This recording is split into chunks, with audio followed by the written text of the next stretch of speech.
और जैसे ही दुनिया अपने रोजमर्रा के कामों की शुरुआत कर रही थी, उसी वक्त पृथ्वी के भीतर उठी हलचल ने एशिया के एक बड़े हिस्से को दहशत में डाल दिया। इंडोनेशिया के उत्तरी मोलुक्का सागर में आए 7.8 तीव्रता के भूकंप ने कुछ ही सेकंड में हालात को पूरी तरह बदल दिया। यह कोई सामान्य प्राकृतिक घटना नहीं थी, यह एक ऐसा झटका था जिसने जमीन से ज्यादा लोगों के मन को हिला दिया। समुद्र के नीचे आया यह शक्तिशाली भूकंप अब सिर्फ एक भूकंपीय घटना नहीं रह गया है, बल्कि यह एक संभावित महासंकट का संकेत बन चुका है। यूनाइटेड स्टेट्स जियोलॉजिकल सर्वे ने जैसे ही इस भूकंप की पुष्टि की, तुरंत पूरी दुनिया के अलर्ट सिस्टम सक्रिय हो गए। रिपोर्ट के अनुसार भूकंप की गहराई मात्र 10 किलोमीटर थी, जो इसे और ज्यादा खतरनाक बनाती है, क्योंकि जब भूकंप इतनी कम गहराई पर आता है तो उसका असर सीधे समुद्र की सतह पर पड़ता है और यहीं से जन्म लेती हैं वो भयावह लहरें, जिन्हें हम सुनामी कहते हैं। यही कारण है कि भूकंप के कुछ ही मिनटों के भीतर सुनामी की चेतावनी जारी कर दी गई। भूकंप का केंद्र इंडोनेशिया के टर्नेट शहर से लगभग 120 किलोमीटर दूर स्थित बताया गया है। यह इलाका कोई वीरान जगह नहीं है, बल्कि यहाँ लाखों लोगों की जिंदगी बसती है। जैसे ही झटके महसूस हुए, लोग अपने घरों से बाहर निकल आए। किसी को कुछ समझ नहीं आ रहा था कि आखिर हुआ क्या। बच्चों की चीखें, सायरन की आवाजें और सड़कों पर भागते लोग, पूरा माहौल एकदम भयावह हो चुका है। स्थिति की गंभीरता का अंदाजा इसी बात से लगाया जा सकता है कि 1000 किलोमीटर के दायरे में आने वाले सभी तटीय इलाकों के लिए हाई अलर्ट जारी कर दिया गया है। इसका सीधा मतलब है कि 1000 किलोमीटर के बाद माहौल का राना इंडोनेशिया अकेला नहीं, फिलीपींस और मलेशिया भी इस खतरे की जद में आ चुके हैं। 3 देशों में एक साथ आपातकाल जैसी स्थिति बन गई है। तटीय क्षेत्रों में रहने वाले लोगों को तुरंत सुरक्षित स्थानों पर जाने के निर्देश दिए गए हैं। मछुआरों को समुद्र से वापस बुलाया गया है। नौकाओं को किनारे पर रोक दिया गया है। प्रशासन ने साफ कहा है कि कोई भी व्यक्ति समुद्र के पास न जाए, क्योंकि हालात कभी भी खतरनाक हो सकते हैं। अब जरा इस खतरे की गहराई को समझिए। जब समुद्र के नीचे इतनी ताकतवर ऊर्जा पैदा होती है तो पानी की सतह पर लहरों का एक सिलसिला शुरू होता है।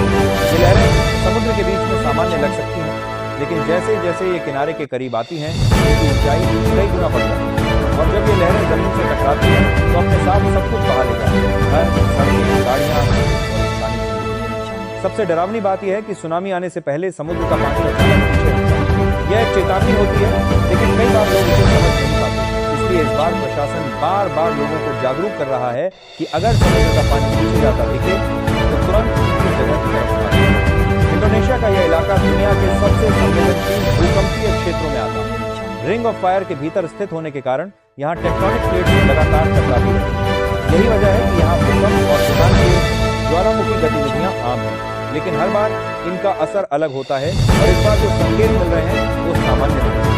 वैज्ञानिकों के अनुसार इस भूकंप की तीव्रता और गहराई दोनों ही ऐसे हैं जो सुनामी के खतरे को कई गुना बढ़ा देते हैं। अभी तक किसी बड़े नुकसान की पुष्टि नहीं हुई है, लेकिन खतरा टला नहीं है। असली चुनौती अगले कुछ घंटों में सामने आएगी, जब यह तय होगा कि समुद्र शांत रहता है या तबाही की लहरें उठती हैं। तीनों देशों की सरकारें पूरी तरह से अलर्ट मोड में आ चुकी हैं। आपदा प्रबंधन टीमें हर इलाके में तैनात हैं।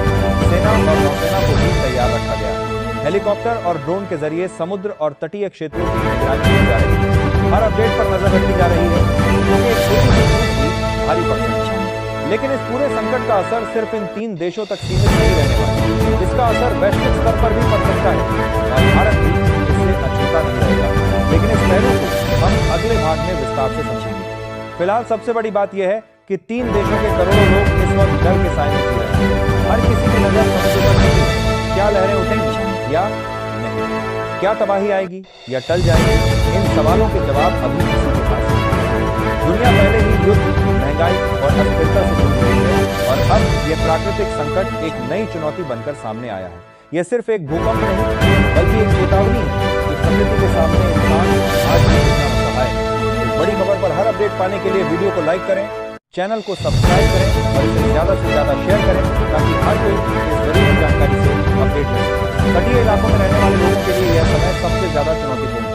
प्रशासन ने स्पष्ट निर्देश दिए हैं कि कोई भी व्यक्ति समुद्र के करीब न जाए। कई जगहों पर पुलिस और सेना ने बैरिकेडिंग कर दी है ताकि लोग उत्सुकता में समुद्र के किनारे न पहुंचे, क्योंकि इतिहास गवाह है सुनामी से पहले कई बार लोग सिर्फ देखने के लिए समुद्र के पास जाते हैं और फिर अचानक आई लहरें उन्हें संभलने का मौका देती हैं। अब अगर हम तकनीकी रूप से समझें तो इस भूकंप की सबसे खतरनाक बात इसकी शैलो डेप्थ यानी कम गहराई है। जब भूकंप समुद्र की सतह के करीब आता है तो उसकी ऊर्जा सीधे पानी को ऊपर की तरफ धकेलती है। यही ऊर्जा लहरों में बदल जाती है।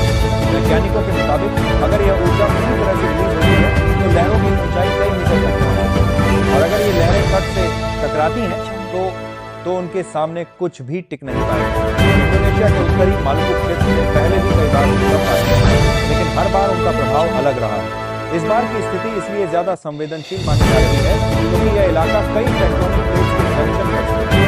यहाँ पर प्लेट्स की हलचल बेहद जटिल होती है और इसी वजह से यहाँ आने वाले भूकंप अक्सर अप्रत्याशित होते हैं।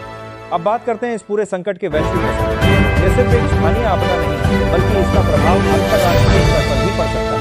सबसे पहला असर पड़ेगा समुद्री व्यापार पर। इंडोनेशिया, मलेशिया और फिलीपींस के आसपास के समुद्री रास्ते दुनिया के सबसे व्यस्त शिपिंग रूट्स में गिने जाते हैं। यहाँ से हर दिन हजारों जहाज गुजरते हैं जिनमें तेल, गैस, कोयला और अन्य जरूरी सामान होता है। अगर सुनामी का खतरा बढ़ता है तो इन समुद्री रास्तों को अस्थायी रूप से बंद किया जा सकता है। इसका सीधा असर ग्लोबल सप्लाई चेन पर पड़ेगा। पहले से ही पश्चिम एशिया में चल रहे तनाव के कारण तेल की कीमतें ऊंची बनी हुई हैं, और अगर यह नया संकट गहराता है तो कीमतों में और उछाल आता है, और यहीं से भारत के लिए खतरे की घंटी बजती है। भारत अपनी ऊर्जा जरूरतों का बड़ा हिस्सा आयात करता है। अगर समुद्री रास्ते बाधित होते हैं या सप्लाई में देरी होती है तो इसका असर सीधे पेट्रोल और डीजल की कीमतों पर पड़ेगा। इसका मतलब है महंगाई का बढ़ना, ट्रांसपोर्ट लागत का बढ़ना और आम आदमी की जेब पर सीधा बोझ। इसके अलावा भारत का अंडमान निकोबार द्वीप समूह इस पूरे क्षेत्र के काफी करीब है। यह क्षेत्र रणनीतिक रूप से बेहद संवेदनशील है। यहाँ पहले भी भूकंप और सुनामी के असर देखे जा चुके हैं, इसलिए इस बार भी वहाँ हाई अलर्ट जारी किया गया है। प्रशासन ने स्थानीय लोगों को सतर्क रहने के निर्देश दिए और समुद्र के किनारे गतिविधियों पर नजर रखी जा रही है। भारतीय नौसेना और तटरक्षक बल भी पूरी तरह से एक्टिव हो चुके हैं। समुद्री गतिविधियों की निगरानी बढ़ा दी गई है। किसी भी असामान्य हलचल को तुरंत रिपोर्ट करने के निर्देश दिए गए हैं, क्योंकि अगर स्थिति बिगड़ती है तो प्रतिक्रिया देने के लिए समय बहुत कम है। अब एक और बड़ा सवाल, क्या यह भूकंप अकेला है या इसके बाद और झटके आ सकते हैं? वैज्ञानिकों का कहना है कि इस तरह के बड़े भूकंप के बाद आफ्टर शॉक यानी झटकों का आना सामान्य बात है। ये झटके छोटे भी हो सकते हैं और कई बार बड़े। अगर आफ्टर शॉक्स की तीव्रता ज्यादा होती है तो ये स्थिति को और खतरनाक बना सकता है, खासकर तब जब समुद्र पहले से ही अस्थिर हो। इंडोनेशिया की सरकार ने आपदा प्रबंधन के सभी संसाधनों को सक्रिय कर दिया। राहत और बचाव दल तैयार है। अस्पतालों को अलर्ट पर रखा गया है। किसी भी आपात स्थिति से निपटने के लिए पूरी तैयारी की जा रही है। लेकिन इस पूरे घटनाक्रम का एक मनोवैज्ञानिक असर है। 3 देशों के करोड़ों लोग इस वक्त डर और अनिश्चितता के माहौल में जी रहे हैं। हर व्यक्ति अपने परिवार की सुरक्षा को लेकर चिंतित है। सोशल मीडिया पर तरह तरह की खबरें फैल रही हैं, जिससे भ्रम और बढ़ रहा है। इसलिए प्रशासन बार बार अपील कर रहा है कि सिर्फ आधिकारिक जानकारी पर ही भरोसा करें, अफवाहों से दूर रहें और निर्देशों का पालन करें। आने वाले कुछ घंटे बेहद अहम हैं। यही तय करेंगे कि यह संकट कितना बड़ा रूप लेगा।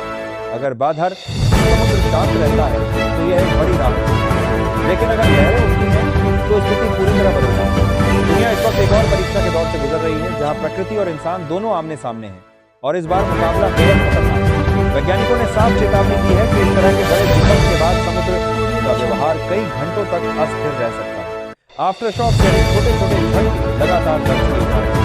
अगर इनमें से कोई झटका मजबूत होता है तो वह फिर से समुद्र के भीतर ऊर्जा पैदा कर सकता है और लहरों को खतरनाक रूप दे सकता है। इसलिए अलर्ट अभी भी पूरी तरह से हटाया नहीं गया है। फिलीपींस और मलेशिया के तटीय इलाकों में भी स्थिति पर नजर रखी जा रही है। वहां के प्रशासन ने एहतियात के तौर पर कई क्षेत्रों को खाली कराया था और अब धीरे धीरे लोगों को वापस जाने की अनुमति दी जा रही है, लेकिन पूरी सतर्कता के साथ। स्कूल अभी भी कई जगह बंद है और समुद्री गतिविधियों पर पूरी तरह रोक बनी हुई है। अब अगर हम इस पूरी घटना को व्यापक नजरिए से देखें तो यह सिर्फ एक प्राकृतिक घटना नहीं, यह एक बड़ा संकेत है। एक ऐसा संकेत जिसने यह दिखा दिया कि दुनिया कितनी संवेदनशील स्थिति में खड़ी है। सबसे पहले बात करें वैश्विक अर्थव्यवस्था की। इस भूकंप और सुनामी अलर्ट के कारण कुछ समय के लिए समुद्री व्यापार पर असर जरूर पड़ा। कई जहाजों को रास्ता बदलना पड़ा, कुछ पोर्ट्स पर गतिविधियां रोक दी गई। हालांकि बड़े पैमाने पर सप्लाई चेन बाधित नहीं हुई, लेकिन यह एक चेतावनी जरूर है कि अगर भविष्य में ऐसी कोई घटना ज्यादा विनाशकारी होती है तो उसका असर पूरी दुनिया पर पड़ेगा। और यही सबसे बड़ा सवाल है, भारत पर इसका अंतिम असर क्या हुआ? भारत ने इस पूरे घटनाक्रम को बेहद गंभीरता से लिया। अंडमान निकोबार द्वीप समूह में हाई अलर्ट जारी किया गया। वहां के प्रशासन ने समुद्र के स्तर की लगातार निगरानी की। अच्छी बात यह रही कि वहां किसी असामान्य लहर या सुनामी का असर नहीं देखा गया, यानी भारत सीधे तौर पर इस प्राकृतिक आपदा से बच गया। लेकिन अप्रत्यक्ष असर से भारत भी अछूता नहीं रहा। निवेशकों में थोड़ी घबराहट जरूर दिखी, बाजारों में अस्थिरता आई। हालांकि यह असर अस्थायी रहा, लेकिन इसने यह साफ कर दिया कि भारत जैसी अर्थव्यवस्था जो वैश्विक सप्लाई चेन पर निर्भर है, ऐसे किसी भी संकट से प्रभावित हो सकती है।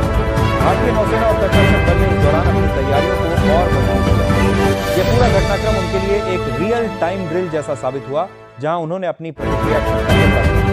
भविष्य में अगर कभी ऐसी स्थिति भारत के करीब आती है तो उससे निपटने के लिए यह अनुभव बेहद काम आएगा। अब सबसे महत्वपूर्ण बात, इस पूरी घटना से दुनिया ने क्या सीखा? पहला सबक यह है कि प्राकृतिक आपदाओं के सामने इंसान आज भी पूरी तरह सुरक्षित नहीं है।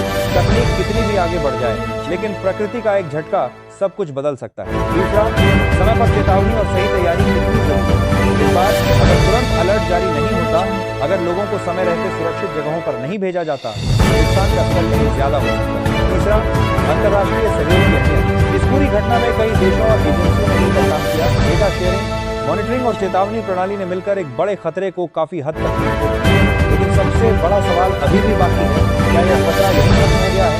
वैज्ञानिकों का जवाब है नहीं। पृथ्वी की टेक्टोनिक प्लेट्स अभी भी सक्रिय है। रिंग ऑफ फायर अभी भी उतना ही संवेदनशील है जितना पहले था।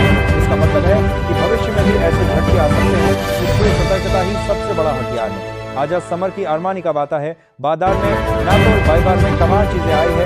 वैज्ञानिकों का जवाब, इस घटना ने भले ही बड़े स्तर की तबाही नहीं मचाई, लेकिन इसने पूरी दुनिया को एक झटका जरूर दिया है। एक ऐसा झटका जो याद दिलाता है कि खतरा कभी भी कहीं भी आ सकता है। 3 देशों के लोग आज राहत की सांस जरूर ले रहे हैं, लेकिन डर पूरी तरह खत्म नहीं हुआ है, क्योंकि उन्हें पता है प्रकृति का अगला कदम क्या होगा। अगर आप चाहते हैं कि आपको ऐसी हर बड़ी और सटीक खबर सबसे पहले मिले, तो इस वीडियो को लाइक करें, चैनल को सब्सक्राइब करें, इसे ज्यादा से ज्यादा